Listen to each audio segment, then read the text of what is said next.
Welcome to another edition of Hey Bobby with Senior VP of the Cleveland Guardians, Bob DiBiasio, with us on 93.5, 1590 WAKR. Brought to you by our good friends at Nika IBEW. Bobby, this came down late last week, and you and I haven't talked this year so much about it. But I love this story because the Dolan family, Chris Antonetti, Mike Chernoff, they pushed the chips to the center of the table. I love the thought process, claiming the three pitchers on the waiver wire, getting healthy. They clawed back in it with 3 straight series victories, and they're into the division race.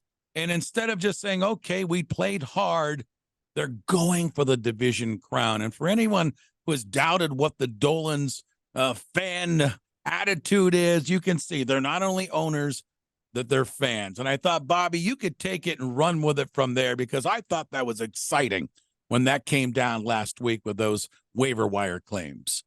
Certainly came out of nowhere, right?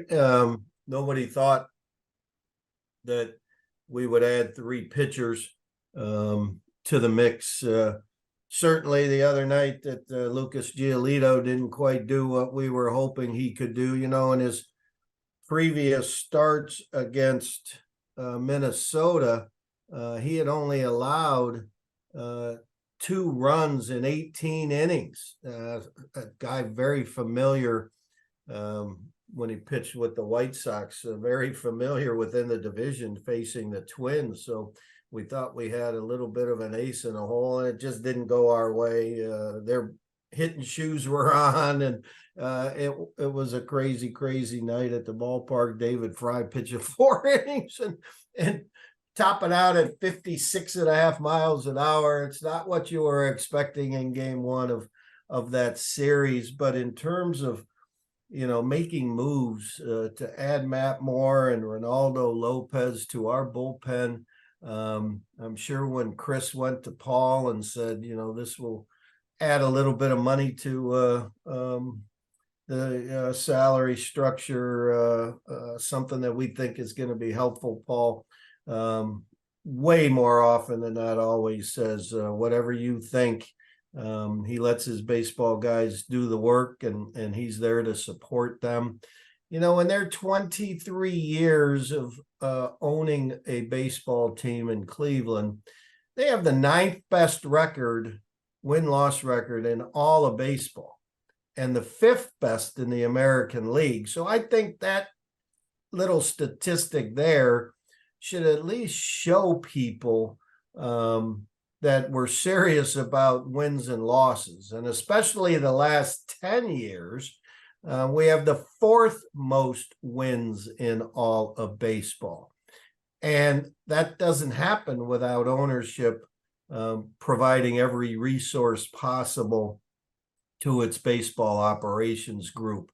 The one thing we don't do, which is similar to every other team that's in a market our size, so it's not unique to us, and that's the one thing we wish we could drill in the heads of people who just don't get it, is it's not unique to us. Middle market baseball, there is no one out there giving 30+ million to one single player. It doesn't happen. It doesn't work in our market size. And frankly, it doesn't work in a lot of markets. Look at the Mets this year as a perfect example. So I think their commitment to providing every resource possible to the baseball operations department has a track record of putting us in a position to win our division, and then hopefully playing baseball in October. And Bobby, consistency too, right? Because this isn't only, and I brought it up about the 3 player acquisitions last week, but you look at Cole Calhoun, you look at Lariano, those 2 additions. When you looked at our lineup over the weekend, young Bo Naylor, young Arias at shortstop, these are guys that weren't even in a lineup come opening day, but the scouting of these young guys, you can see the potential. The acquisition of these guys who were released with our scouting department saw something in them, and boy, Calhoun has been terrific. And then knowing that these pitchers were coming on the market, that, and I'll let you go here, but the background work that is being done by Chernoff and Antonetti and Foreman, all these guys down the line looking for those ways to make this team better. Yeah, it's one of the things that make it work. Is Paul absolutely allows the baseball guys to do the baseball things. He certainly asks questions, which he should as the owner of the franchise. And he has final say in all of the major dollar scenarios that are involved in our franchise. But for example, agreed to give Josh Bell $33 million over 2 years, thinking that was going to work. And unfortunately, it just didn't work for us. And the baseball guys come to them and say, you know what, we're going to get out from under that. So give us more flexibility. The owner's like, okay, that happens, certain things don't work sometimes. Mike Zunino, good intentions, good, analytics. You think this is where we need help. Everybody was excited when we did acquire a catcher with some pop and also a switch hitter in the middle of the lineup, and it didn't work. And sometimes that happens. And then you have the support of ownership to be able to take a right-hand turn and, all right, let's go on to something else. And then all of a sudden, Nicole Calhoun and Laureano become available, and you add a couple veterans to the mix as you fight the Twins. It's just been one of those odd years, you could always look at a few games where you sit there and say, last year that hit drops in, or last year that ball's caught. Stephen Kwan's diving for a ball that hits off the edge of his glove and ends up as a double instead of an out. Maybe last year that ball was caught because everything went right, and this year it's not quite the same. But that's the way seasons go, but we're still in it. And it's here, we're talking September, and we still have a lifeline. And talking about those three pitchers, when you look at Lopez and Moore, they've already made their appearances with the team and through shutout innings. That was an area where last year, right, Bobby, we had a ton of depth in the bullpen. Karinchak hasn't been quite right. Tito's been forced to use these guys a whole lot with all the injuries. So now you bring in two bona fide veteran relief pitchers who have sparkled to give Tito some flexibility and depth in that bullpen the last 3 weeks. Yeah, again, that's why David Fry did what he did on Labor Day, was so that we could have a complete, strong bullpen here the rest of the way. Not only this series against Minnesota, but the 7. We go out on the West Coast here. We start Thursday, and we play 4 against the LA Angels and then 3 at San Francisco. So, we need, before we get an off day, so we need a full complement of our bullpen to help these young guys. Because now, the Tanner Bibees and, Gavin Williams, Logan Allens, et cetera, are reaching the levels of intensity and innings that they hadn't reached prior to this.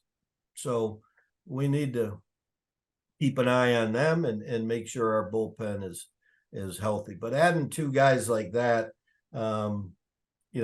incredibly important, and it just shows that our guys are always out there tinkering, thinking, how can we be the best we can be?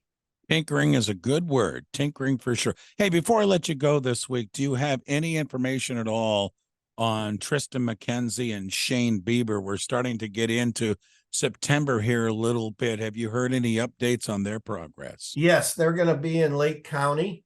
They're going to face some live hitters, not in games quite yet. They both have had some bullpen sessions.